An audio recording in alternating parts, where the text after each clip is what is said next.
राणा उदय सिंह पर चर्चा करने के बाद अब हम आते हैं उनके पुत्र और आदर्शों के हिमालय मेवाड़ के वीर शिरोमणि महाराणा प्रताप पर। महाराणा प्रताप की मूर्तियां अधिकांश भारत में चौराहों पर आपको दिख जाती हैं। कई शहरों में उनके नाम से मोहल्ले बने हुए हैं। तो आखिर महाराणा प्रताप में ऐसा क्या था जो उनके प्रभाव से कोई भी बच नहीं पाता? इन्हें हम लोक कथाओं और किंवदंतियों से परे हटकर इतिहास के आईने में देखेंगे। प्रताप सिंह राणा उदय सिंह के सबसे बड़े पुत्र थे।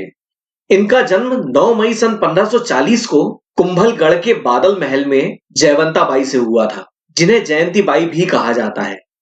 प्रताप के जन्म के वर्ष को लेकर कुछ मतभेद हैं। इसके लिए हमें राणा उदय सिंह के जन्म के वर्ष को ध्यान में रखना होगा। फिलहाल इस वीडियो के लिए हम उनका जन्मदिन सन 1540 मान रहे हैं। इस लिहाज से वो अपने प्रतिद्वंदी अकबर से तकरीबन 2.5 साल बड़े थे। प्रताप के बचपन के बारे में ज्यादा जानकारी उपलब्ध नहीं है, इसीलिए उनके बचपन को राणा उदय सिंह के कार्यों के संदर्भ में ही देखा जाना चाहिए। हम ये मान के चल रहे हैं कि राणा उदय सिंह जैसे जैसे कार्य करते गए, प्रताप अपने पिता की सहायता करते चले गए। कुंवर प्रताप वास्तव में ही अपने पिता के बेहद आज्ञाकारी पुत्र थे। इसके कई उदाहरण आपको आने वाली घटनाओं से समझ में आ जाएंगे। सन 1540 में राणा उदय सिंह ने बनबीर को हरा दिया, चित्तौड़ को वापस जीता और निर्विवाद रूप से मेवाड़ के महाराणा बन गए। प्रताप का जन्म भी लगभग इसी समय हुआ था। यह शायद कुदरत की बनाई हुई नियति ही थी कि जिन परिस्थितियों में प्रताप का जन्म हुआ और जिन परिस्थितियों में उनकी परवरिश हुई, उन्हीं ने प्रताप के चरित्र निर्माण को दिशा दी। राणा उदय सिंह को सिंहासन पाने के लिए कई कठिनाइयों का सामना करना पड़ा था। सिंहासन पाने के बाद भी मेवाड़ पर कई समस्याएं आईं, जो प्रताप बचपन से देख रहे थे। इस वक्त भारत की राजनीति क्रांतिकारी परिवर्तनों से गुजर रही थी। अधिकांश घटनाओं को हमने राणा उदय सिंह के वीडियो में देख ही लिया था।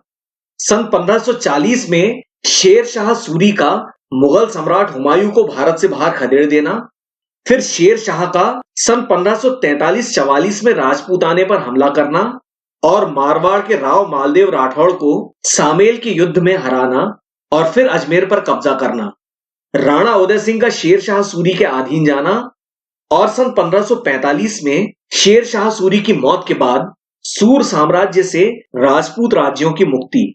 इसके अलावा मारवाड़ के राव मालदेव और राणा उदय सिंह के आपसी झगड़े, हुमायूं की सन 1555 में भारत वापसी और दिल्ली पर अधिकार, सन 1556 में हुमायूं की मृत्यु और अकबर का राज्याभिषेक और सन 1556 के अंत में मुगलों और सूर घराने के सेनापति हेमू के बीच पानीपत की दूसरी लड़ाई।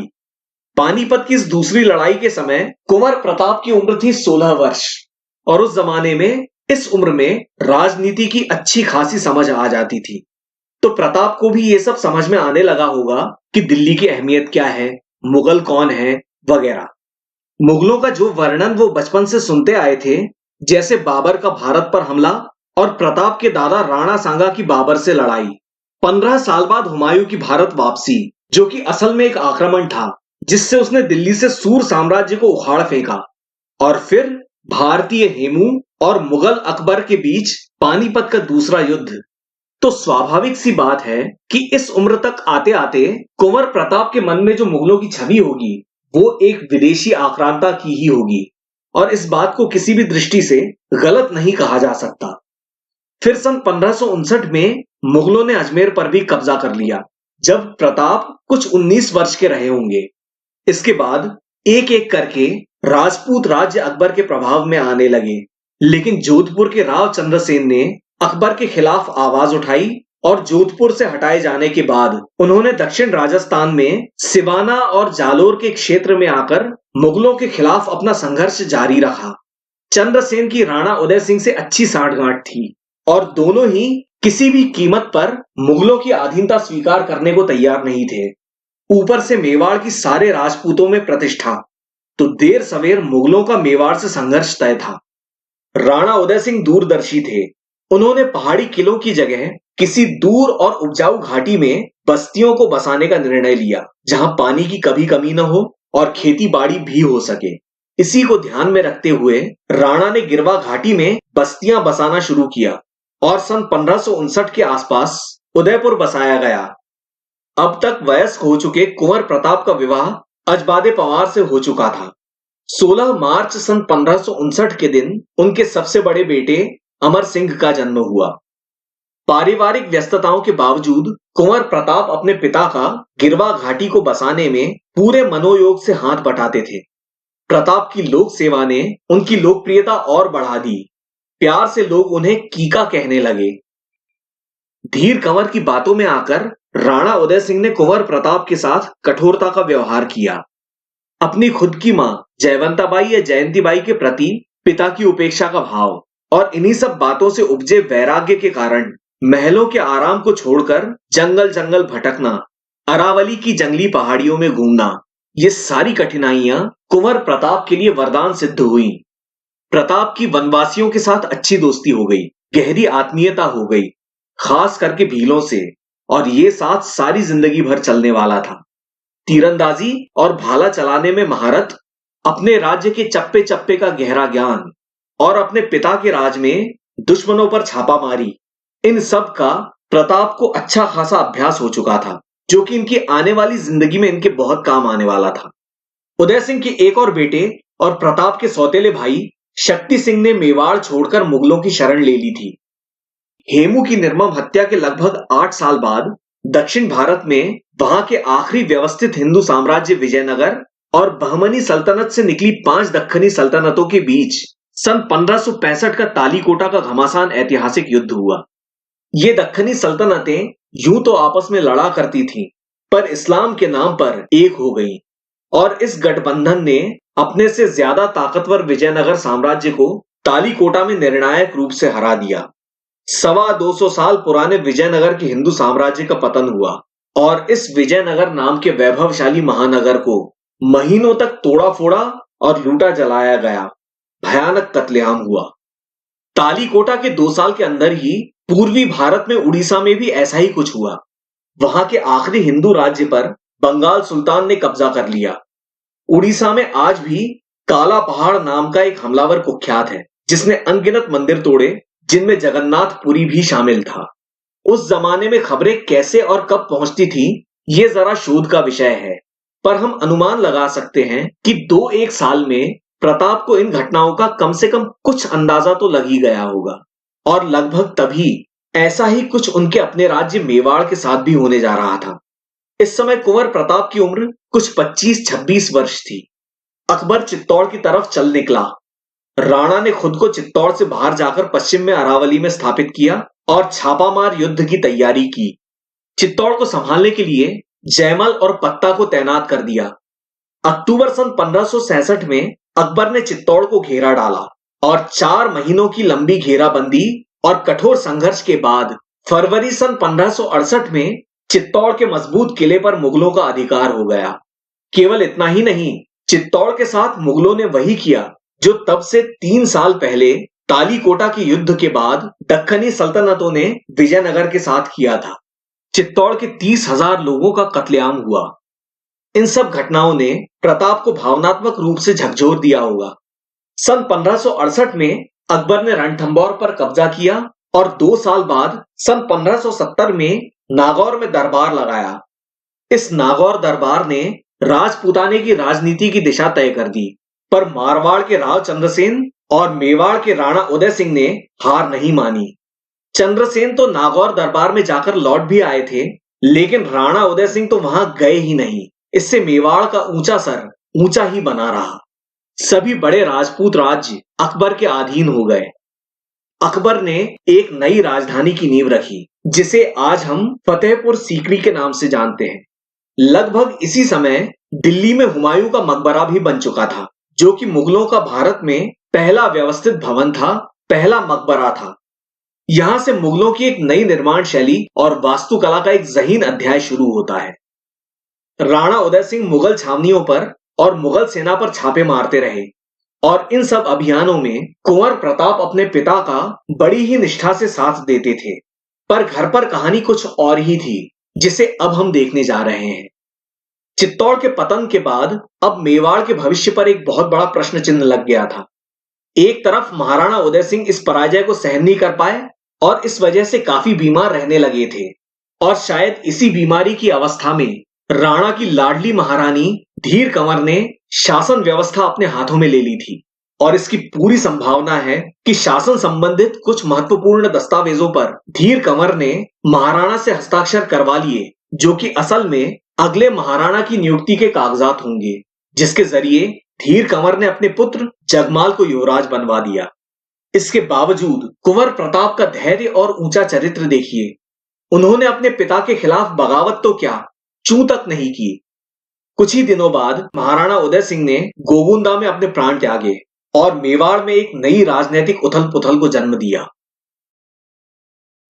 महाराणा उदय सिंह की मृत्यु के साथ एक नाटकीय प्रसंग उभर कर आया, लेकिन चूंकि हम कहानियों की जगह इतिहास पर चर्चा कर रहे हैं, यहां सिर्फ खास बातें बता देते हैं। मेवाड़ की परंपरा के अनुसार सिंहासन कभी खाली नहीं रहता, इसीलिए एक महाराणा की मृत्यु के बाद अगला महाराणा तुरंत सिंहासन पर बैठता है और इस वजह से अंतिम संस्कार में नहीं जा पाता। मेवाड़ के सामंतों को शायद पता नहीं था कि राणा उदय सिंह अपना युवराज जगमाल को बना चुके हैं, तो उनकी उम्मीद थी कि प्रताप सिंहासन पर बैठे होंगे।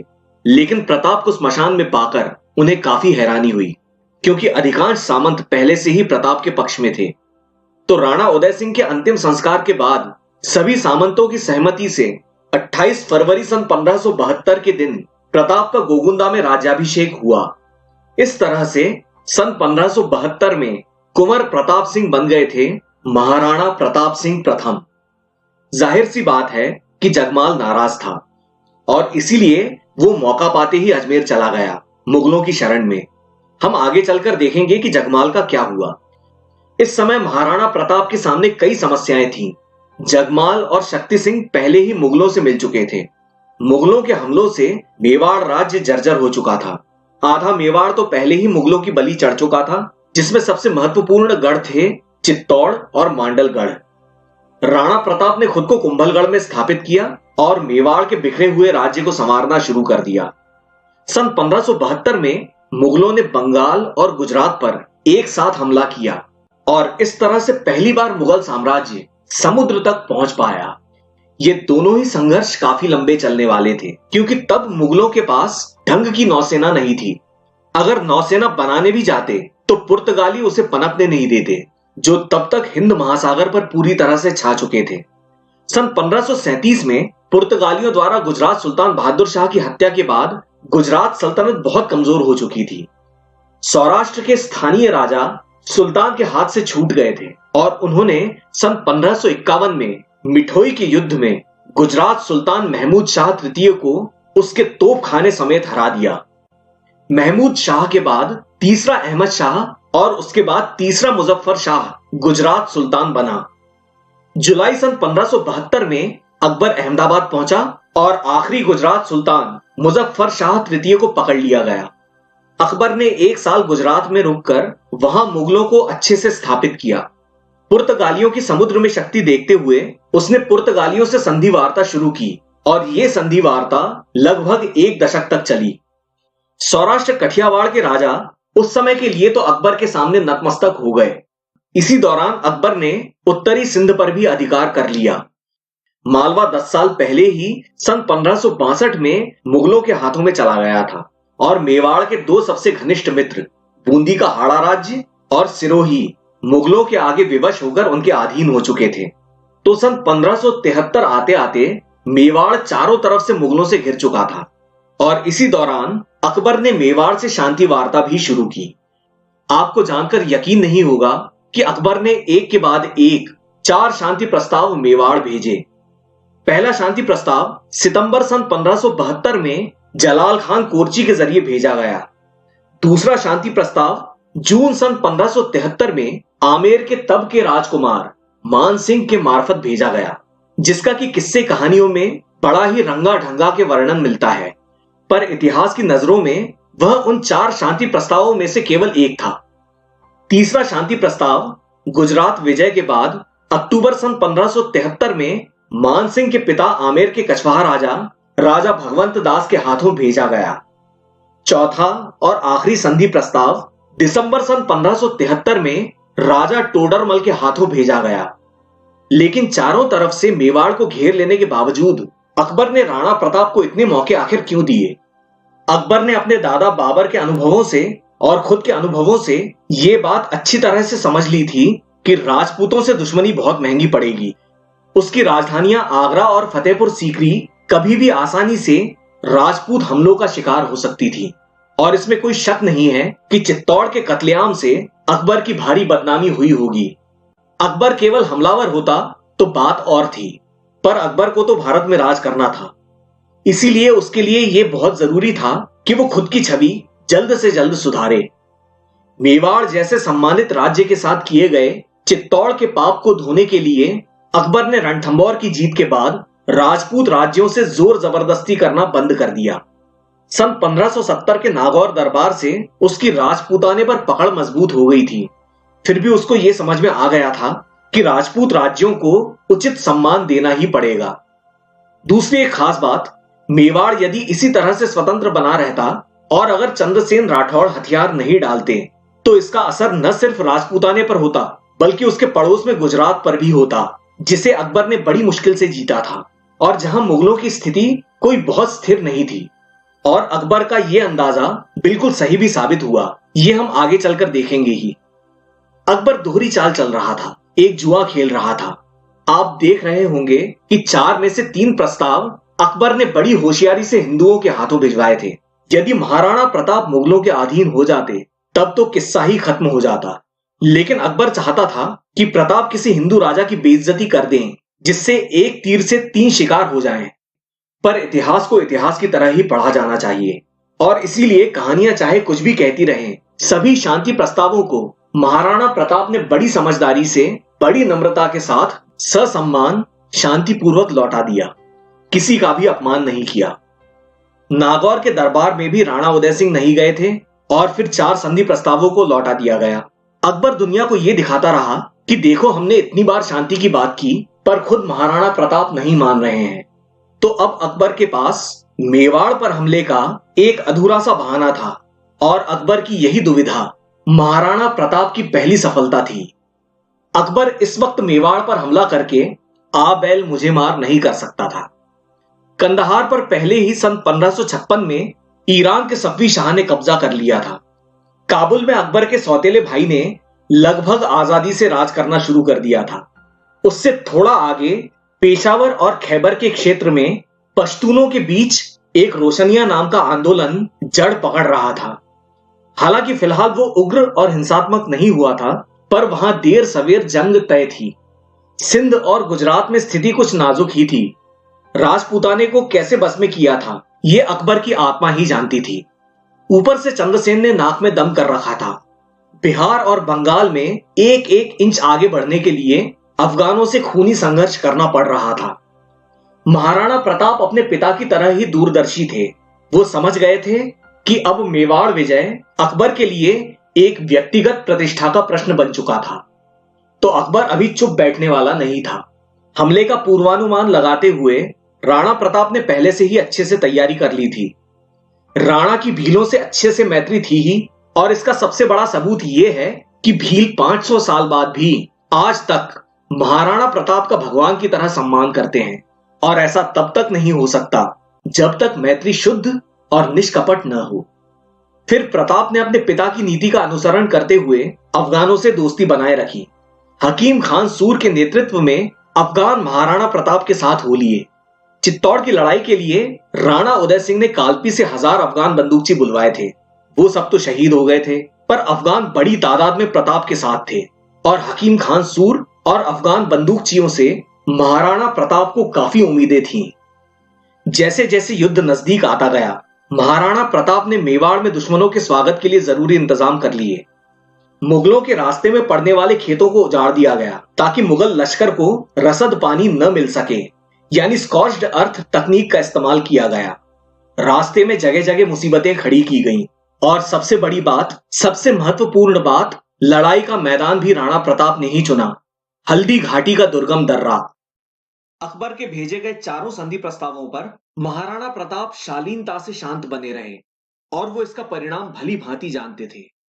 मेवाड़ को दबाने के इन तमाम प्रयासों के विफल हो जाने से अकबर खींचा हुआ था। फिर भी उसने मेवाड़ पर तुरंत हमला नहीं किया, क्योंकि 2-3 साल तक वो भारत में जगह जगह पर उलझा हुआ था। इस तरह से पूरा 1574 बीत गया। मार्च सन 1575 में मुगलों ने तुकारोई के युद्ध में बंगाल के अफगानों को निर्णायक रूप से हरा दिया। इस तरह बंगाल से फुर्सत होकर मार्च सन 1576 में अकबर अजमेर आया। वहां उसने राणा प्रताप के दमन के लिए अजमेर के प्रसिद्ध ख्वाजा मोइनुद्दीन चिश्ती की दरगाह पर मन्नत मांगी। ऐसा केवल अकबर ही नहीं, भविष्य में मेवाड़ अभियान पर जाने वाला हर मुगल सेनापति करता रहा। अजमेर की इस दरगाह का जीर्णोद्धार भी लगभग इसी समय शुरू हुआ था और ख्वाजा के उर्स में एक नई जान आई। तो अजमेर आकर अकबर ने उस समय के आमेर के युवराज राजा मानसिंह कछवाहा को सेनापति बनाकर एक 5 से 7 हजार की मुगल सेना के साथ मेवाड़ पर हमला करने के लिए भेज दिया। यह पहली बार था कि अकबर ने किसी हिंदू को किसी अभियान का मुखिया बनाया था, या यूं कह लीजिए कि मुगल इतिहास में पहली बार किसी हिंदू को किसी अभियान का मुखिया बनाया गया था। तो हल्दी घाटी की लड़ाई का यह भी एक महत्व है। लेकिन अकबर ने इतने महत्वपूर्ण अभियान का मुखिया आखिर मानसिंह को बनाया ही क्यों? शायद इसलिए कि मानसिंह और उनके पिता राणा प्रताप के पास संधि प्रस्ताव लेकर गए थे और वहां से नाकामयाब लौटे थे। इससे मानसिंह को निश्चित मायूसी हुई होगी और इस बात को अकबर अच्छे से समझता था। दूसरी बात, अकबर किसी ऐसे व्यक्ति को भेजना चाहता था जो महाराणा प्रताप को व्यक्तिगत रूप से जानता हो और मेवाड़ की स्थिति परिस्थिति को अच्छी तरह से समझता हो। और तीसरी और आखिरी बात, अकबर राजपूतों को आपस में लड़वाना चाहता था और यह राजनीति का पुराना पैंतरा है। इसीलिए कई रूढ़िवादी मुस्लिम दरबारी, उलेमा और सेनापति विरोध करते रहे, लेकिन अकबर ने किसी की एक न सुनी। पर अकबर ने इस बात का भी बंदोबस्त कर दिया कि कहीं मानसिंह राणा प्रताप के प्रति कोई सहानुभूति न दिखा दें। और इस काफिले के साथ में था इतिहासकार बदायूनी, जो हल्दी घाटी के युद्ध का आंखों देखा हाल लिखने जा रहा था। यहां पे हम एक भ्रांति का खंडन करना चाहते हैं कि कई किस्से कहानियों में हल्दी घाटी में शहजादा सलीम के शामिल होने का जिक्र आता है, जबकि इस समय सलीम केवल एक 6-7 साल का बच्चा था। मार्च सन 1576 में अजमेर से चलकर अप्रैल में मानसिंह मांडलगढ़ पहुंच गए और अकबर अपनी राजधानी फतेहपुर लौट गया, जिसका नामकरण उसने हाल ही में गुजरात विजय के उपलक्ष्य में किया था। दूसरी तरफ राणा प्रताप कुंभलगढ़ से चलकर खमनौर होते हुए हल्दी घाटी पहुंच गए थे। प्रताप जानते थे कि अगर उन्होंने पहल नहीं की तो कुछ समय के बाद मानसिंह मांडलगढ़ से आगे निकलकर हल्दी घाटी के मुहाने से कुछ दूर खमनौर के आसपास मोर्चा बांधेंगे। तो राणा प्रताप की सेना हल्दी घाटी के इस छोर पर और अधिकांश सेना 2-3 किलोमीटर लंबे इस दर्रे में और उसके दोनों तरफ ऊपर पठारों पर थी।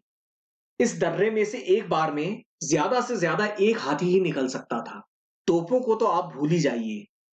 रणनीति के हिसाब से चारों तरफ से सुरक्षित इससे अच्छी जगह कोई हो ही नहीं सकती थी।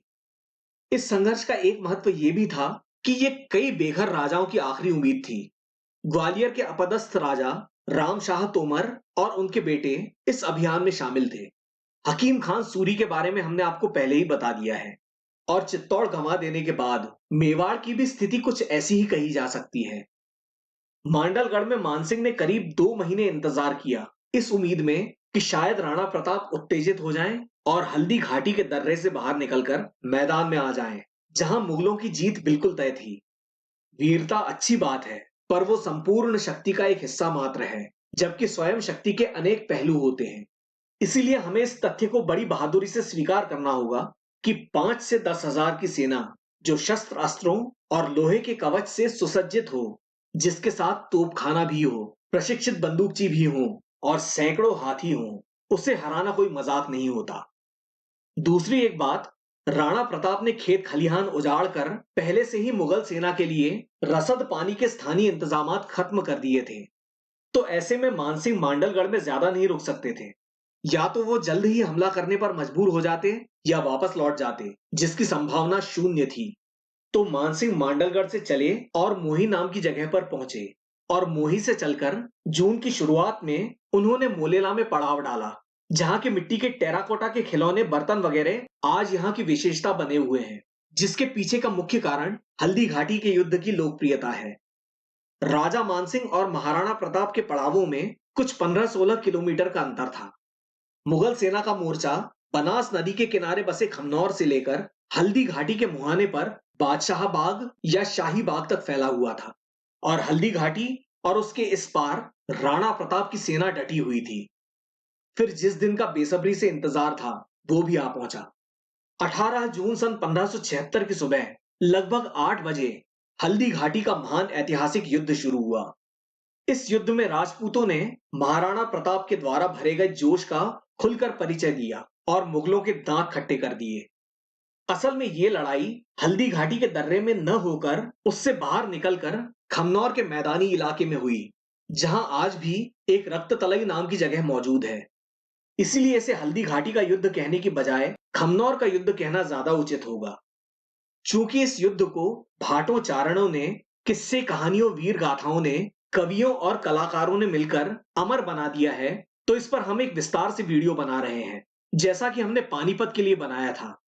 यहाँ पूरा युद्ध बता देने से हम महाराणा प्रताप के जीवन से जुड़े हुए अन्य पहलुओं पर गौर नहीं कर पाएंगे और ये उनके साथ घोर अन्याय होगा, जो अनजाने में हम लोग आज तक करते चले आए हैं।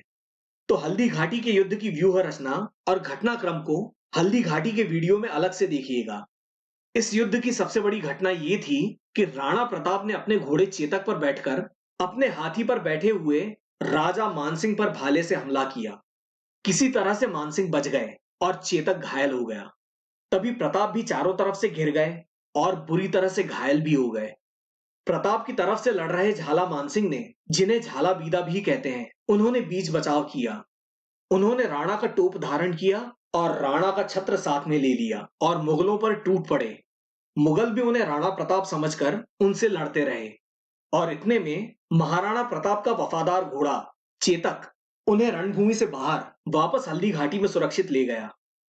युद्ध में मुगलों का जो नुकसान हुआ सो हुआ, पर हकीम खान सूरी, राणा पूंजा भील, ग्वालियर के राजा रामशाह तोमर और उनके सभी बेटे वगैरह अनेक महत्वपूर्ण सेनापति लड़ते लड़ते शहीद हो गए। करीब 1,500 राजपूत वीर हमेशा के लिए सो गए। राणा प्रताप का वफादार घोड़ा चेतक उन्हें हल्दी घाटी के अंदर से बलीचा गांव के पास ले गया और वहां उसने दम तोड़ दिया। चेतक वास्तव में उन लाखों गुमनाम वफादारों की कुर्बानियों का प्रतीक है, जिनके निस्वार्थ निश्चल समर्पण के बिना कोई राज्य साम्राज्य तो दूर, कोई राजा तक नहीं बन सकता। लेकिन हमारा धर्म संकट देखिए कि इतिहास की सार्थक चर्चा करने के लिए हमें मजबूरन ऐसे अनगिनत हुतात्माओं को और वफादारों की त्याग की कहानियों को छोड़कर आगे बढ़ जाना पड़ता है, क्योंकि विश्व इतिहास अपने आप में ही एक बहुत बड़ा और बहुत गहरा अथाह महासागर है। इसीलिए चेतक को श्रद्धापूर्वक प्रणाम करके हम आगे बढ़ते हैं।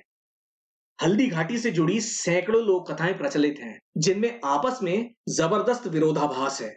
ऐसा ही एक किस्सा है प्रताप के सौतेले भाई शक्ति सिंह का, जिसके बारे में ऐसा कहा जाता है कि उसे मानसिंह ने प्रताप का पीछा करने के लिए भेजा और फिर चेतक को दम तोड़ते देखकर उसका हृदय परिवर्तन हुआ।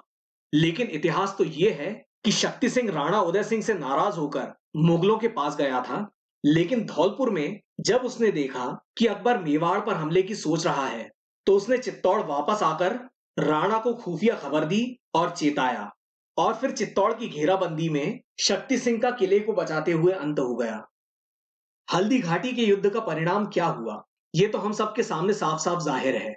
हालांकि राणा प्रताप ने युद्ध से सुरक्षित बाहर निकलकर मुगलों की इस मैदानी जीत को निष्फल कर दिया।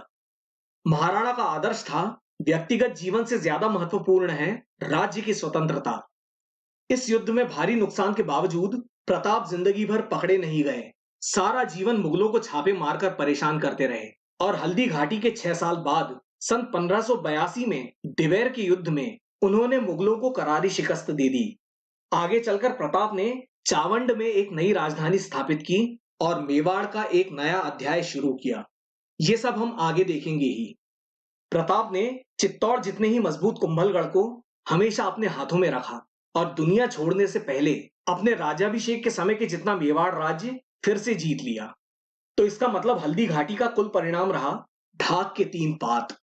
हल्दी घाटी से निकलकर महाराणा प्रताप उदयपुर से दक्षिण में कोल्यारी नाम के गांव में पहुंचे और वहां उन्होंने युद्ध में घायल हुए सिपाहियों के इलाज का बंदोबस्त किया। कोल्यारी से प्रताप गोगुंदा होते हुए मझेरा पहुंचे, जहां उन्होंने भीलों को फिर से एकत्रित किया। इसी बीच मुगलों ने गोगुंदा पर कब्जा कर लिया। ये सारा का सारा घटनाक्रम हल्दी घाटी से 1 हफ्ते के अंदर का है। आप समझ सकते हैं कि ये सब कितनी जल्दी जल्दी हुआ होगा।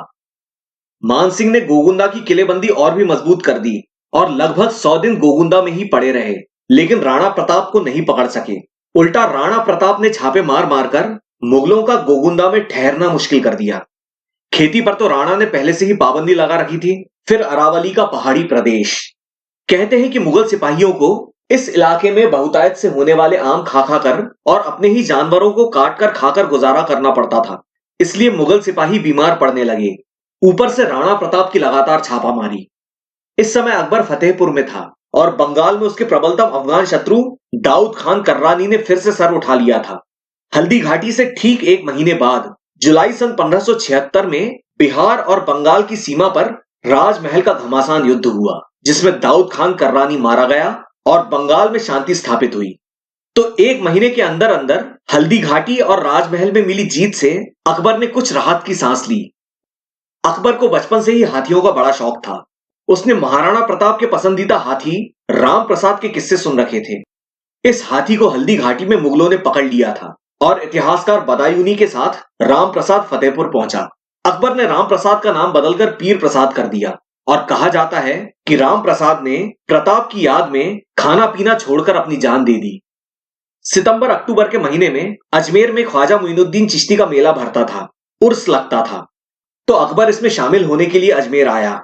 मेवाड़ से आने वाली खबरों से अकबर असंतुष्ट था और उसने मानसिंह को वापस अजमेर बुलवा लिया और मानसिंह की जगह कुछ मुगल अफसरों को गोगुंदा के लिए नियुक्त कर दिया और राणा प्रताप ने मुगल सेना को भगाकर गोगुंदा वापस ले लिया। ऐसा कहा जाता है कि अकबर ने मानसिंह और आसफ खान के लिए अपनी ड्योढ़ी तक बंद कर दी थी, यानी उनकी सूरत देखने से भी मना कर दिया था। ये किंवदंती हो सकती है, लेकिन इससे अकबर की नाराजगी साफ समझ में आती है। उसने महसूस किया कि वो खुद मेवाड़ आकर प्रताप का सामना करे। अक्टूबर सन 1576 में मेवाड़ के जंगलों में शिकार करने का बहाना लेकर अकबर अजमेर से गोगुंदा आया और फिर उसने खुद हल्दी घाटी का मुआयना किया। इससे साबित होता है कि अकबर इतने बड़े साम्राज्य का मालिक होने के बावजूद मेवाड़ को कितनी तवज्जो देता था। फिर नवंबर सन 1576 में अकबर उदयपुर आया। उदयपुर में कुछ दिन रुककर वो बांसवाड़ा और डूंगरपुर के जंगली इलाकों में गया। ये इलाका वागड़ कहलाता है। यहां से मालवा और गुजरात दोनों का रास्ता खुलता है और आमतौर पर वागड़ मेवाड़ के ही प्रभाव में रहा है। अकबर ने मेवाड़ और उसके आसपास दक्षिणी राजस्थान और उससे सटे गुजरात और मालवा में शासन व्यवस्था स्थापित की। मुगल थाने बैठाए और छावनियां बसाई। सारी व्यवस्था कर दी कि प्रताप मेवाड़ से बाहर न निकल सकें। लेकिन राव चंद्रसेन और राणा प्रताप के विद्रोहों को कुचलने की भरसक कोशिशों के बावजूद उसको नाकामयाबी ही मिली, क्योंकि मुगलों का चाहे जब तक मेवाड़ पर अधिकार रहा हो, लेकिन वहां कानून तो राणा प्रताप का ही चलता था। मेवाड़ के जो 2 हिमायती राज्य थे, बूंदी और सिरोही, उन्होंने फिर से सिर उठाना शुरू कर दिया था। तो अकबर ने सितंबर सन 1576 में बूंदी पर और मार्च सन 1577 में सिरोही पर अपनी पकड़ मजबूत कर ली। लेकिन इस अभियान का एक पहलू यह भी है कि प्रताप ने अकबर को अपनी राजधानी से दूर मेवाड़ और राजपूताने में 6 महीने बिताने पर मजबूर कर दिया और तब कहीं जाकर मई सन 1577 में अकबर अपनी राजधानी फतेहपुर सीकरी लौट पाया। पर जब तक अकबर फतेहपुर लौट पाता, राणा प्रताप ने गोगुंदा और उदयपुर वापस जीत लिए। मानसिंह की तरह ही खुद शहंशाह अकबर का यह मेवाड़ अभियान उतना ही क्षणभंगुर रहा। इसके बाद अक्टूबर सन 1577 में अकबर ने शाहबाज खान को मेवाड़ पर हमला करने के लिए भेजा। महाराणा प्रताप अरावली की पहाड़ियों में चले गए। शाहबाज खान शिद्दत से राणा प्रताप का बेकार पीछा करता रहा। इसी सिलसिले में अप्रैल सन 1578 में शाहबाज खान ने कुंभलगढ़ पर भी कब्जा कर लिया। इस अभियान में शाहबाज खान ने जो मुस्तैदी दिखाई, उसके लिए उसकी तारीफ किए बगैर रहा नहीं जाता। उसने तुरंत ही गोगुंदा और उदयपुर पर भी कब्जा कर लिया, पर राणा प्रताप फिर भी हाथ नहीं लगे। तंग आकर शाहबाज खान वापस चला गया और उसके जाते ही प्रताप पहाड़ियों से निकल आए और उन्होंने सारे क्षेत्र फिर से जीत लिए। इस समय राव चंद्रसेन गुजरात सीमा पर अरावली की पहाड़ियों में बसकर मुगलों को परेशान कर रहे थे। चंद्रसेन के खिलाफ भी मुगलों ने कई अभियान किए, लेकिन कुछ सफलता नहीं मिली।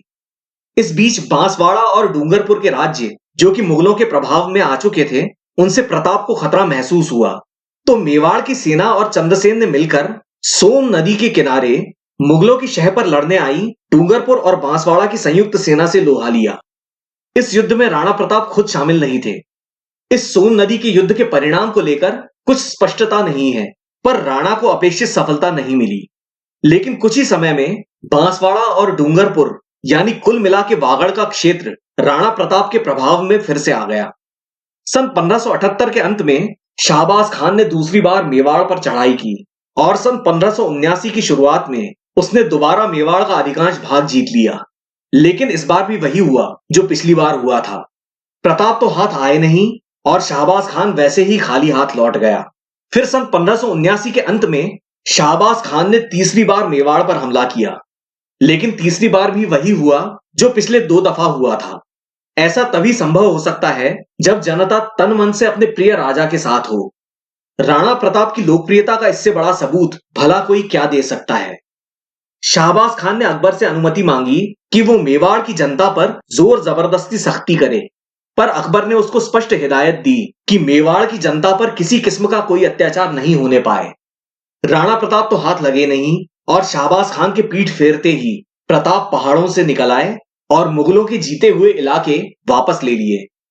शाहबाज खान के 3 असफल हमलों के बाद अब अकबर ने भेजा बैरम खान के बेटे और अकबर के दत्तक पुत्र अब्दुल रहीम खान खाना को। ये वही रहीम खान है जिनके दोहे आप हिंदी साहित्य में पढ़ते आए हैं। रहीम खान को जून सन 1580 में अजमेर का सूबेदार बनाकर भेजा गया। रहीम खान ने मेवाड़ पर चढ़ाई की जरूर, पर उल्टा प्रताप के प्रति जनता के मन में गहरा आदर देखकर वो बेहद प्रभावित हुए और अजमेर लौट गए। लेकिन तभी जनवरी सन 1581 में राव चंद्रसेन की मृत्यु हो गई और मारवाड़ का 2 दशकों से चला आ रहा आजादी का संघर्ष आखिर खत्म हुआ। एक तरफ राव चंद्रसेन के रूप में राणा प्रताप ने एक संभावित साथी खो दिया था, तो दूसरी तरफ प्रताप के सबसे बड़े बेटे अमर सिंह 21 साल के वयस्क हो चुके थे और पूरे मनोयोग से अपने पिता के साथ युद्धों में भाग लेने लगे थे। सितंबर सन 1582 में अजमेर, जोधपुर, उदयपुर त्रिकोण के बीचों बीच महाराणा प्रताप और मुगलों में एक घमासान युद्ध हुआ, दिवैर का युद्ध। इस दिवैर के युद्ध में मुगलों को भयानक पराजय का मुंह देखना पड़ा। दिवैर अजमेर से गुजरात के रास्ते में पड़ता है और इस किले पर अब प्रताप का कब्जा था। दिवैर के युद्ध में कुंवर अमर सिंह ने भी कई जौहर दिखाए। इस युद्ध में वहां का मुगल किलेदार सुल्तान खान मारा गया। आजकल दिवैर को हल्दी घाटी के बराबर रखने के लिए एड़ी चोटी का जोर लगाया जा रहा है, पर ऐसा करना हमारी दृष्टि से इतिहास के साथ बेवजह छेड़छाड़ करना है। इसके कई कारण हैं। अव्वल तो ये कि हल्दी घाटी का युद्ध हर दृष्टि से दिवैर के युद्ध से बड़ा और निर्णायक था, और हल्दी घाटी ने राणा प्रताप के जीवन को ही नहीं बल्कि मेवाड़ के सिसोदिया घराने के इतिहास को 2 हिस्सों में बांट दिया था, हल्दी घाटी से पहले और हल्दी घाटी के बाद। और भी कई बातें हैं जिससे दिवैर हल्दी घाटी से कमतर साबित होता है, जिनमें सबसे खास है मुगलों की तरफ से मानसिंह जैसे किसी प्रसिद्ध घोषित सेनापति का न होना और मुख्य शाही फौज का शामिल न होना। अगर कहीं ये युद्ध शाहबाज खान के साथ चित्तौड़ या कुंभलगढ़ या मांडलगढ़ या अजमेर या उदयपुर वगैरह के लिए हुआ होता, और यदि उसमें बदायूनी जैसा शाही इतिहासकार भी होता, तो बात और थी। और सबसे बड़ा सवाल कि अगर दिवैर इतनी ही बड़ी घटना थी तो अजमेर के सूबेदार रहीम खान क्यों चुप रहे। आपको याद होगा जगमाल, महाराणा प्रताप का छोटा सौतेला भाई, जो मुगलों की शरण में चला गया था। सन 1583 में अकबर ने अपनी फूट डालो और राज करो की नीति के तहत जगमाल को आधा सिरोही का राज्य दे दिया। सिरोही राज्य असल में न सिर्फ महाराणा प्रताप का हमदर्द था बल्कि जगमाल का ससुराल भी था। लेकिन वहां जगमाल की एक न चली और वो सन 1583 में अपने ही साले सिरोही के राव सुरत्राण के हाथों दत्तानी के युद्ध में मारा गया। गुजरात में फिर से हालात बेकाबू होने लगे। सन 1572 में मुगलों ने गुजरात सुल्तान मुजफ्फर शाह तीसरे को कैद कर लिया था, लेकिन सन 1583 में मुजफ्फर शाह कैद खाने से भाग गया और उसने गुजरात में नया बवाल खड़ा किया। गुजरात के राज्यों को अगर राणा प्रताप से मदद नहीं तो कम से कम प्रेरणा तो मिल ही रही थी, और अगर कहीं पुर्तगालियों और गुजरात के राज्यों की मदद से तोपें प्रताप तक पहुंच जाती तो फिर क्या होता। ये तोपें तो पुर्तगालियों ने अकबर को भी नहीं दी थी। अजमेर के सूबेदार रहीम खान ने मुजफ्फर शाह को फतेहवाड़ी के युद्ध में हराकर सन 1584 की फरवरी तक गुजरात सूबे को शांत कर दिया।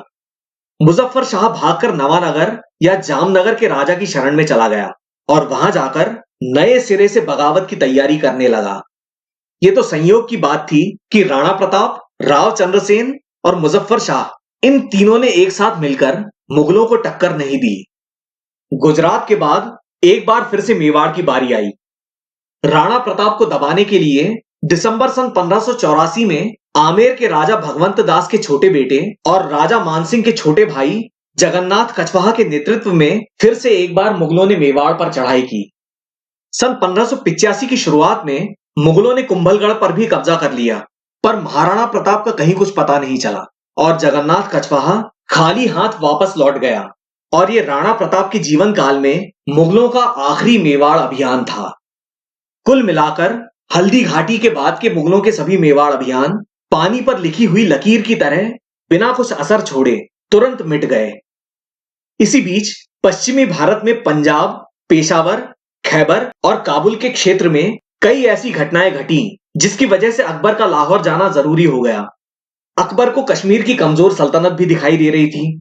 इसीलिए सन 1585 में अकबर ने फतेहपुर सीकरी से चलकर लाहौर में अपना मुख्यालय बनाया। अकबर अगले 13 बरस तक यानी सन 1598 तक लाहौर में ही रहने वाला था। इससे मेवाड़ पर हमले अचानक से बंद हो गए और महाराणा प्रताप को कुछ राहत मिली। इतने मेवाड़ अभियानों के बावजूद राणा प्रताप न तो पकड़े गए और न ही उनका मुगलों से कोई पत्र व्यवहार हुआ। तो अकबर को एक बार शक हुआ कि प्रताप कहीं हल्दी घाटी में ही तो नहीं मारे गए और मानसिंह ये सच छुपा रहे हैं, अकबर को अंधेरे में रखे हैं। पर यह शक बेबुनियाद था। मुगलों के बार बार हमलों के बावजूद जनता ने महाराणा प्रताप का ही साथ दिया। आप सोचिए कि खुद अकबर महीनों तक मेवाड़ में पड़ा रहा, लेकिन जनता ने उसके तमाम तामझाम के बावजूद मुगलों का जरा भी साथ नहीं दिया। इसका सबूत है मेवाड़ में मुगलों को एक ढंग का गुप्तचर, एक ढंग का खबरी तक नहीं मिला। तो इस तथ्य से उन इतिहासकारों का मुंह बंद हो जाता है जो ये कहते नहीं थकते कि ये महाराणा प्रताप की व्यक्तिगत लड़ाई थी। असल में ये जनता की लड़ाई थी, जोर जबरदस्ती जुल्म के खिलाफ, अत्याचारों के खिलाफ, साम्राज्यवाद के खिलाफ। और इतने वफादार साथी कभी भी ऐसे व्यक्ति के नहीं हो सकते जिसका चरित्र उज्जवल न हो। आमेर के राज्य ने मेवाड़ पर हमले करने में मुगलों का हर तरह से साथ दिया था। वो राजा भगवंत दास हो या राजा मानसिंह हो या उनके भाई जगन्नाथ हो, प्रताप आमेर को मजा चखाना चाहते थे। इसीलिए उन्होंने अजमेर के इलाकों के अलावा आमेर राज्य के इलाकों पर भी जोर शोर से छापे मारे। लेकिन मेवाड़ पर मुगलों के लगातार के हमलों से मेवाड़ राज्य काफी कमजोर हो गया था और स्वयं महाराणा प्रताप की माली हालत काफी दयनीय हो गई थी। इस दौरान 2-3 ऐसी घटनाएं घटी जिनका किस्से कहानियों में बहुत बड़ा चढ़ाकर वर्णन है, लेकिन जिनका ऐतिहासिक महत्व कुछ भी नहीं है। हमें यह सब बताना इसलिए पड़ रहा है कि जितनी भी ऐतिहासिक घटनाएं हम बता रहे हैं, उस हर एक घटना से जुड़ी कई कई किंवदंतियां, दंत कथाएं, किस्से कहानियां आदि यहां मेवाड़ में लोकप्रिय हैं। लोग इन सब दिल बहलाने वाली कहानियों को दिल से लगा बैठते हैं और फिर उसी को इतिहास मानकर इस अंदाज में, इस लहजे में इतने दावे के साथ पेश करते हैं कि जैसे वो त्रिकालदर्शी हों। और बेचारे प्रामाणिक इतिहासकार अपनी अकेली कमजोर आवाज में एक कोने में बैठकर इन सब बातों का खंडन करते रह जाते हैं। एक कहानी मिलती है कि महाराणा प्रताप की जंगल में रहते हुए काफी दयनीय स्थिति हो गई थी। वो घास की रोटियां खाने पर मजबूर हो गए थे, भूमि शयन करते थे। एक दिन एक जंगली बिलाव ने उनकी बेटी के हाथ से रोटी छीन ली और बेटी रोने लगी और इससे प्रताप विचलित हो गए। पहली बात तो राणा प्रताप की कोई बेटी थी ही नहीं। दूसरी बात, प्रताप आर्थिक तंगी से गुजर जरूर रहे थे, पर वो असल में उनकी खुद की महानता का हिस्सा था। प्रताप की तीसरी सफलता यह थी कि वो मेवाड़ के शाही खजाने को मुगलों से बचाए रखने में सफल रहे। प्रताप ने अपने खुद के व्यक्तिगत जीवन पर और अपने परिवार पर न के बराबर धन खर्च किया और सारा खजाना, सारी संपत्ति जनता की सेवा में लगा दी। उस धन से उन्होंने भीलों की सेना भी बनाई। इस बीच एक और घटना हुई जिसका किंवदंतियों में बड़ा जिक्र है। वो कहानी है भामाशाह की, जिन्हें भाट चारणों ने सेठ भामाशाह बना दिया। कहा जाता है कि भामाशाह ने अपनी सारी संपत्ति प्रताप को समर्पित कर दी थी, लेकिन अगर प्रामाणिक इतिहासकारों की माने तो भामाशाह ने गुजरात और खास करके मालवा की मुगल छावनियों को लूटा, वहां के थानों को लूटा और इस धन को इकट्ठा करके महाराणा के नजर कर दिया। हालांकि यह भी बात सच है कि भामाशाह ने अपने खुद के खर्चे के लिए, अपने व्यक्तिगत वैभव के लिए एक कौड़ी तक नहीं रखी और सारा धन, सारी संपत्ति मेवाड़ की सेवा में लगा दी।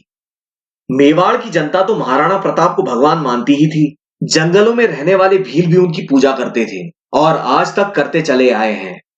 इतनी निष्ठा और लोकप्रियता के पीछे कुछ न कुछ चारित्रिक बल तो निश्चित होना चाहिए।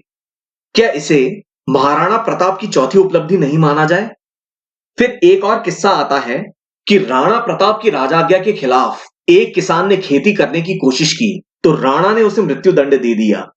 तो किस्सा यूं है कि इस अकेले गरीब किसान की मौत से सैकड़ों मील दूर बैठा अकबर बहुत दुखी हुआ। कर्नल टॉड की यह कहानी और अकबर का यह दुख कितना नकली होगा। फिर बीकानेर की भी एक लोक कथा है जिसके हवाले से कर्नल टॉड ने बताया है कि मेवाड़ की मुगलों के हाथों हो रही लगातार दुर्दशा को देखकर और शायद जंगल की जिंदगी से तंग आकर महाराणा प्रताप ने खुद अकबर को संधि के लिए पत्र भेजा। इससे बीकानेर के कवि राजकुमार पृथ्वीराज, जो कि अकबर के एक दरबारी हुआ करते थे, उन्हें बहुत दुख हुआ और उन्होंने प्रताप को प्रेरित किया कि हथियार न डालें और संघर्ष जारी रखें। लेकिन इतिहास तो यह है कि बीकानेर बहुत पहले ही हथियार डाल चुका था और इससे खुश होकर अकबर ने नागौर दरबार में जोधपुर राज्य को भी बीकानेर की निगरानी में रख दिया था। बीकानेर की शरणागति का इससे बड़ा सबूत आपको और क्या चाहिए? इतिहासकारों का स्पष्ट मत है कि राणा प्रताप ने ऐसा कोई भी पत्र नहीं लिखा था। वो आजाद थे और जीवन भर आजाद ही बने रहे। किंवदंतियों, दंत कथाओं और लोक कथाओं की दुनिया से अब हम वापस इतिहास में आ जाते हैं। अब हम मुगलों के हमलों के बाद मेवाड़ की स्थिति का जायजा लेते हैं। सन 1568 में चित्तौड़ का पतन हुआ और चित्तौड़ के साथ साथ मांडलगढ़ नाम का एक बहुत मजबूत किला, साथ में एक प्रमुख नगर मांडल, जिसके पास आज का भीलवाड़ा विकसित हुआ, ये सारा क्षेत्र यानी पूर्वी मेवाड़ मुगलों के हाथों में चला गया था। चित्तौड़ की घेराबंदी में हजारों प्रशिक्षित सैनिक मारे गए थे। उसके एक ही दशक के अंदर हल्दी घाटी का युद्ध हुआ, जिसमें मेवाड़ ने करीब 1500 सैनिक और अधिकांश प्रमुख सेनापति खो दिए थे। और फिर मेवाड़ पर 9 साल में एक के बाद एक 6 घातक हमले, ऊपर से मुगलों से संधि के सारे रास्ते खुद प्रताप ने बंद कर दिए थे। सहयोगी राज्य जैसे बूंदी, सिरोही, ईडर, डूंगरपुर और बांसवाड़ा मौका देखकर कभी मुगलों के साथ हो जाते थे, कभी मेवाड़ के साथ। तो अब ऐसा लगने लगा था कि मेवाड़ का सूरज डूब रहा है। लेकिन यह अंत नहीं, एक नए युग का आरंभ था। सन 1585 में अकबर लाहौर चला गया। इसका महाराणा प्रताप ने पूरा पूरा लाभ उठाया। मुगलों के हमले बंद हो गए तो खेती भी बहाल हो गई। सन 1585 में छप्पन और मगरा क्षेत्र के राठौड़ों ने प्रताप के खिलाफ विद्रोह कर दिया, जिसे प्रताप ने सफलतापूर्वक दबा दिया और इसी क्षेत्र में सन 1585 में एक नई राजधानी का निर्माण किया, चावंड। चावंड उदयपुर जिले में आता है। चावंड से एक नए मेवाड़ का उदय हुआ। मेवाड़ का एक नया अध्याय शुरू हुआ। राणा प्रताप ने मुगलों को भगाकर गोगुंदा, उदयपुर, मांडल, पिंडवाड़ा वगैरह कुल 36 जगहों को वापस कब्जे में कर लिया। प्रताप के इस नए हमले में वो जोश था, वो ताजगी थी कि ऐसा लगने लगा जैसे हल्दी घाटी महज एक हादसा हो और इसके जवाब में मुगल शिथिल पड़ते दिखाई दे रहे थे। भले ही चित्तौड़ और मांडलगढ़ जीतने में प्रताप को कामयाबी न मिली हो, पर उन्होंने कुंभलगढ़ पर जरूर अधिकार कर लिया। सन 1590 आते आते ज्यादातर मेवाड़ अब एक बार फिर से राणा प्रताप के हाथों में मजबूती से था। क्या इसे महाराणा प्रताप की एक बड़ी उपलब्धि नहीं माना जाना चाहिए? अब प्रताप के निजी जीवन पर एक नजर डालते हैं। वीर विनोद नामक ग्रंथ में मेवाड़ का इतिहास दर्ज है। वीर विनोद के अनुसार महाराणा प्रताप की कुल 11 रानियां थीं और उनसे उन्हें 17 पुत्र हुए। इन सब में उनकी पटरानी थी अजबादे पंवार और अजबादे पंवार से जन्मे थे प्रताप के सबसे बड़े बेटे अमर सिंह। चावंड में राजधानी स्थापित होने तक अमर सिंह की उम्र करीब 26 साल थी। राणा प्रताप के संघर्ष के दिनों में और चावंड में राजधानी स्थापित करने में कुंवर अमर सिंह का बहुत बड़ा योगदान रहा। आपने सदा ही महाराणा प्रताप को घोड़े पर बैठकर भाला चलाते हुए ही देखा होगा। आपने कभी उनको किसी और रूप में देखा है? ये है महाराणा प्रताप का चावंड का जीवन, जो इतिहास के अंधेरे में आज तक छुपा हुआ है। राणा प्रताप अपने जीवन काल में काफी संघर्ष कर चुके थे। अपने सामने उन्होंने चित्तौड़ का पतन देखा था और अपने पिता का यानी राणा उदय सिंह का उदयपुर और गिरवा की बस्तियों को बसाने में पूरा पूरा सहयोग दिया था। खुद मुगलों के आधे दर्जन से ज्यादा मेवाड़ अभियानों से अपने राज्य और अपने खजाने को बचाए रखा था। तो इन सब अनुभवों के आधार पर उन्होंने चावंड बसाया। आपको जानकर आश्चर्य होगा कि चावंड में उन्होंने हर वो व्यवस्था की थी जिसमें चित्तौड़ की भव्यता, कुंभलगढ़ की मजबूती और उदयपुर की नगरीय व्यवस्था थी। यदि समय साथ देता तो संभव था कि पहाड़ी किलों की जगह घाटियों में बसे उदयपुर जैसे नगर और तरह तरह की सुरक्षा व्यवस्थाओं से लैस चावंड जैसे स्थानों का एक नया दौर शुरू होता। ये बड़े ही दुख की बात है कि हमने चावंड पर शोध नहीं किया। चावंड से महाराणा प्रताप के जीवन का वो पहलू उजागर होता है जिससे एक आम हिंदुस्तानी लगभग अनजान है, और वो है प्रताप का कला प्रेम। चावंड में महाराणा प्रताप ने मां चामुंडा का एक भव्य मंदिर बनवाया, एक भव्य महल बनवाया जिसके भग्नावशेष अभी भी मौजूद हैं। इस तरह से उन्होंने मेवाड़ की भवन निर्माण शैली, मेवाड़ की वास्तुकला को जीवित रखा, जिसका सबसे भव्य रूप है उदयपुर। महाराणा प्रताप ने चित्रकला को प्रोत्साहित किया और चावंड चित्रकला, चावंड चित्र शैली उभर कर आई। आगे चलकर यही चावंड चित्रकला कुछ परिवर्तनों के साथ मेवाड़ शैली के रूप में विकसित हुई, प्रसिद्ध हुई। आपको ये जानकर ताज्जुब होगा कि अपनी स्थापना से लगभग 250 साल तक चावंड कला, संस्कृति और साहित्य का एक महत्वपूर्ण केंद्र बना रहा। लेकिन बाद में उदयपुर की चकाचौंध ने चित्तौड़ और चावंड दोनों को ही छिपा दिया। यद्यपि अधिकांश मेवाड़ महाराणा प्रताप ने वापस हासिल कर लिया था और कुंभलगढ़ जैसा मजबूत किला उनके हाथ में था, पर चित्तौड़ पर लहराता मुगल झंडा, मुगल परचम उन्हें आखिरी सांस तक परेशान करता रहा। महाराणा प्रताप चावंड में लगभग 12 साल रहे। उनकी मृत्यु कैसे हुई इस पर इतिहासकारों में मतभेद है, पर आमतौर पर यह प्रचलित है कि एक शिकार के दौरान प्रताप घायल हो गए और उन्हीं घावों के कारण 19 जनवरी सन 1597 के दिन 57 साल की उम्र में उनकी मृत्यु हो गई। चावंड के पास बंडोली गांव में एक झरने के पास महाराणा प्रताप का अंतिम संस्कार हुआ, जहां इस विराट व्यक्तित्व की एक छोटी सी समाधि आज भी मौजूद है।